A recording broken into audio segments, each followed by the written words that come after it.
Hello friends, जैसा कि अभी हम लोग बंगाल का विभाजन पढ़ेंगे। इंडियन नेशनल मूवमेंट में हम लोग ये सारा टॉपिक पढ़ने वाले हैं, है ना। तो बंगाल का विभाजन के प्रमुख कारणों पर हम लोग चर्चा करेंगे और बंगाल विभाजन के संदर्भ में जितने भी आयाम हैं उन सारे आयामों पर भी हम लोग बात करेंगे। तो सबसे पहले हम लोग बात करते हैं कि बंगाल विभाजन 1905 में हुआ, तो इसके पीछे कारण क्या था। कारण की अगर हम लोग बात करें तो कर्जन की साम्राज्यवादी नीति। ये साम्राज्यवादी नीति होता क्या है?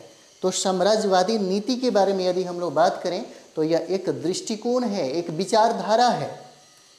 कहें तो कोई भी महत्वाकांक्षी कंट्री अपने शक्ति और अपने गौरव को बढ़ाने के लिए जब किसी दूसरे देश पर नियंत्रण स्थापित करता है, उसी नीति को हम लोग साम्राज्यवादी नीति कहते हैं। और इसका प्रश्रय कर्जन बार बार दे रहा था। पहली कारण है। दूसरा कारण ये हो जाता है भारतीय राष्ट्रवाद को कुचलने का प्रयास। भारतीय जितना देखते हैं कि भारतीय राष्ट्रवाद, भारतीय राष्ट्रीय चेतना का जिस तरह से विकास हो रहा था, इसी राष्ट्रीय चेतना को तोड़ने की बात यहाँ पर की जा रही थी कर्जन के द्वारा। क्योंकि कर्जन को ये बात समझ में आ गया कि अगर राष्ट्रीय चेतना की हवा जितना तेजी से बह रहा है, अगर उस हवा को रोका नहीं गया तो भारत में ब्रिटिश हुकूमत को ज़्यादा दिन तक रहना बहुत मुश्किल हो जाएगा। उसके बाद बंगाल विभाजन, कर्जन ये बार बार कहता था, है ना, कि बंगाल जो प्रेसिडेंसी है वह सबसे बड़ी प्रेसिडेंसी है। सरकारी अगर कारणों में हम लोग बात करें, है ना, सरकारी कारणों में, तो उसने कहा कि प्रशासनिक कार्यों को सुविधाजनक बनाने के लिए बंगाल का विभाजन करना जरूरी है।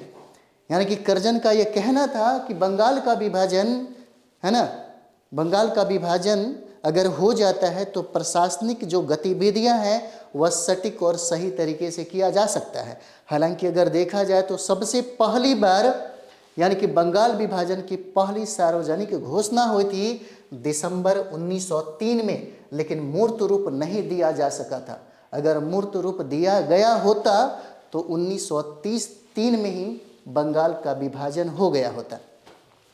उसके बाद हम लोग यहाँ पर देखते हैं वास्तविक उद्देश्य क्या था। वास्तविक उद्देश्य क्या था कर्जन का? तो यहाँ पर देखिए, कर्जन जब यहाँ गवर्नर जनरल बना, है ना, यानी कि वायसराय जब बनता है, देखिएगा, तो बंगाल में, मतलब विभाजन के पहले बंगाल की यात्रा वो कई बार कर चुका है। उसको ये बात समझ में आ जाती है कि बंगाल में हिंदू और मुसलमानों के बीच में जितना तेजी से एकता, है ना, एकता जो दिखाई दे रहा है, यानी कि हिंदू और मुस्लिम के बीच में जो राष्ट्रीय चेतना का जिस तरह से विकास हो रहा है, अगर उस चेतना को रोका नहीं गया तो ब्रिटिश हुकूमत को ज़्यादा दिनों तक रहना भारत में बहुत ही मुश्किल होगा। कर्जन इस बात को समझ गया और यही वजह था कि हिंदू मुस्लिम की एकता से सबसे ज़्यादा भयभीत और सबसे ज़्यादा वो डरा कर्जन। यही वजह था कि वास्तविक उद्देश्य में देखिएगा कि बंगाल एकजुट शक्ति को तोड़ना ही इसका मुख्य उद्देश्य था, ताकि राष्ट्रीय चेतना को रोका जा सके, इसको तोड़ करके बिखारा जा सके, अलग कर दिया जाए। और यही काम हुआ यहाँ पर, हिंदू मुस्लिम की एकता को तोड़ने का काम किया गया, है ना। तो बंगाल विभाजन के पूर्व में हम लोग बंगाल की स्थिति पहले देखें कि बंगाल विभाजन के पहले बंगाल की स्थिति कैसी थी। बंगाल में अगर हम लोग बात करें तो बंगाल में पश्चिम बंगाल था और पश्चिम बंगाल के साथ साथ बांग्लादेश, बिहार और उड़ीसा, ये सभी शामिल थे बंगाल में, जिसका क्षेत्रफल 1,89,000 वर्ग किलोमीटर हो जाता है। और इस बंगाल का जनसंख्या उस समय 8 करोड़ था। कहें तो बंगाल राजनीतिक केंद्र था उस समय, राजनीतिक का अड्डा था उस समय। और यही वजह था कि वहाँ पे राष्ट्रीय चेतना का बार बार जिस तरह से हवा उठ रही थी और लोगों के अंदर राष्ट्रीय चेतना का जो विकास हो रहा था, उससे सबसे ज़्यादा भयभीत और सबसे ज़्यादा डरा कौन था? तो कर्जन डरा था। इस तरह से उसने बंगाल को 2 भागों में विभाजित कर दिया। कर्जन ने बंगाल को 2 भागों में विभाजित कर दिया। एक हो जाएगा पूर्वी बंगाल और दूसरा हो जाता है पश्चिमी बंगाल। पूर्वी बंगाल में ढाका, चटगांव और राजशाही को अलग करके असम के साथ मिला दिया गया और एक नई प्रांत बन गई, जिस प्रांत की राजधानी ढाका बनाया गया। और यह प्रांत में रहने वाले लोगों की जो आबादी थी वह मुस्लिम आबादी सबसे ज़्यादा था। यानी कि यह जो क्षेत्र है पूर्वी बंगाल का वह मुस्लिम बाहुल क्षेत्र हो जाता है।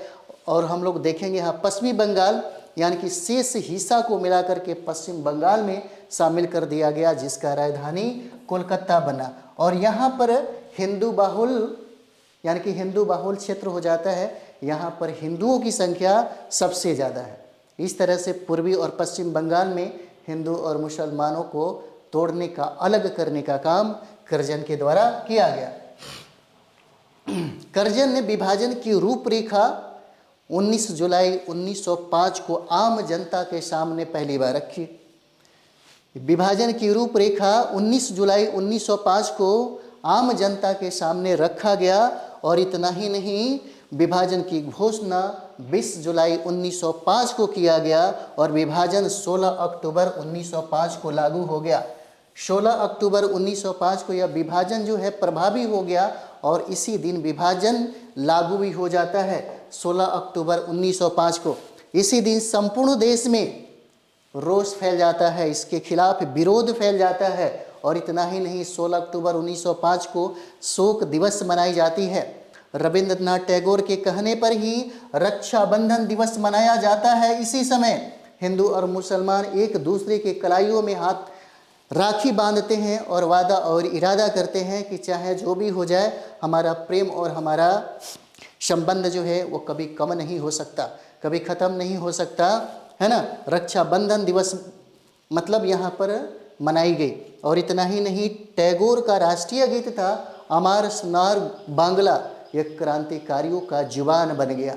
और इतना ही नहीं, अमार सुनार बांग्ला जो है यह बांग्लादेश का राष्ट्रगान भी बना। और इस तरह से बंगाल विभाजन के विरोध स्वरूप जो है स्वदेशी आंदोलन प्रारंभ हुआ।